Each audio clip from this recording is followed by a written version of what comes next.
वर्तमान में भीषण शीतलहरी पड़ रही है। पूरे प्रदेश में शीतलहरी से बचने के लिए प्रदेश सरकार के द्वारा सभी जिला प्रशासन को युद्ध स्तर पर कदम उठाने के लिए निर्देश दिए गए हैं। हर जनपद में व्यापक पैमाने पे रेन बसेरा बनाने,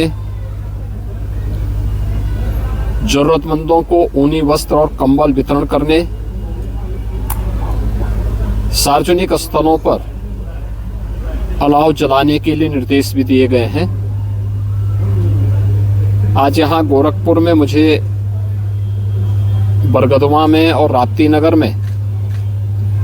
रेन बसेरों का निरीक्षण करने, जरूरतमंदों को ऊनी वस्त्र वितरण करने का अवसर प्राप्त हुआ है। गोरखपुर महानगर के अंदर कुल 19 रेन बसेरे वर्तमान में संचालित हैं, जिनमें 1000 से अधिक जरूरतमंद जो फुटपाथ पर, पटरियों पर जहां तहां रहने के लिए मजबूर होते थे, उन लोगों के लिए अस्थायी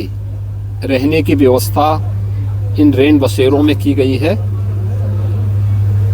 ये सभी रेन बसेरे सुरक्षित हैं और व्यवस्थित रूप से संचालित भी हैं।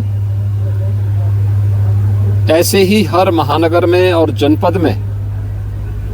व्यापक पैमाने पे रेन बसेरा बनाए गए हैं और सभी को इस बात की हिदायत दी गई है कि कोई भी व्यक्ति जो अपनी जरूरत के कार्य से शहर में आया हुआ है या जिसके पास किन्हीं परिस्थितियों में अपना स्वयं का ठिकाना नहीं है रहने का, तो फुटपाथ पर, सड़क की पटरियों पर या जहां तहां लेट करके वो गुजारा न करे, बल्कि उन्हें सुरक्षित रेन बसेरों में उचित ठिकाना दिया जाए, रहने की व्यवस्था की जाए। और उसी क्रम में आज यहाँ पर हम लोगों ने पूरे प्रदेश में भी ये व्यवस्था स्थानीय प्रशासन और नगर निकायों के द्वारा, स्थानीय निकायों के द्वारा ये व्यवस्था पूरे प्रदेश में की गई है और उसमें सभी रेन बसेरा संचालित होकर के सभी जिला प्रशासन को पर्याप्त धनराशि ऊनी वस्त्र और कंबल के लिए भी प्रदान किए गए हैं। और मेरी सभी स्वयंसेवी संगठनों, धर्मार्थ संगठनों से भी अपील है कि वे भी अपने स्तर पर जरूरतमंदों को, गरीबों को इस भीषण शीतलहरी में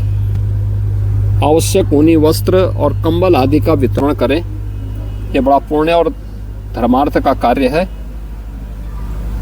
कि जिससे हर व्यक्ति इस भीषण शीतलहरी में सुरक्षित रह सके। आज इसी क्रम में मुझे यहाँ पे उत्तर प्रदेश सरकार के द्वारा सीएम ग्रिड के अंतर्गत स्मार्ट रोड को भी निरीक्षण करने का अवसर प्राप्त हुआ। मुझे प्रसन्नता है कि इसमें स्टॉर्म वाटर के साथ ही उसके प्रबंधन के साथ ही यूटिलिटी डक भी बनाया गया है, जिसके माध्यम से सड़क को जो बार बार निर्माण होने के बाद खुदाई की घटनाएं हम देखते थे, जिसके कारण अक्सर दुर्घटनाएं भी होती थी, उससे भी बचाव होगा। और बचाव होने के साथ ही यह भी एक महत्वपूर्ण है कि इस सीएम ग्रिड की योजना स्मार्ट रोड के साथ ही नगर निगम की एक निश्चित इनकम का आधार भी बनेगा, क्योंकि यूटिलिटी डग में जो भी सुविधाएं पाइपलाइन की है, केबलिंग की है, पीएनजी की है, इसमें जो भी सुविधा उसका उपभोग करेगा, जो भी विभाग इसका उपभोग करेगा और उपयोग करेगा, उसको निश्चित किराया उसको नगर निगम को वहन करना पड़ेगा। तो ये इनकम का भी आधार बनेगा। और मेरा मानना है कि अकेले ये सीएम ग्रिड की रोड सालाना 2 करोड़ रुपए की इनकम नगर निगम को करवाने में सफल होगी। ये अपने आप में एक मॉडल रोड है और इस तर्ज पर अन्य मार्गों का भी निर्माण होगा तो निश्चित ही नगर निकायों की इनकम को बढ़ाने में मदद मिलेगी।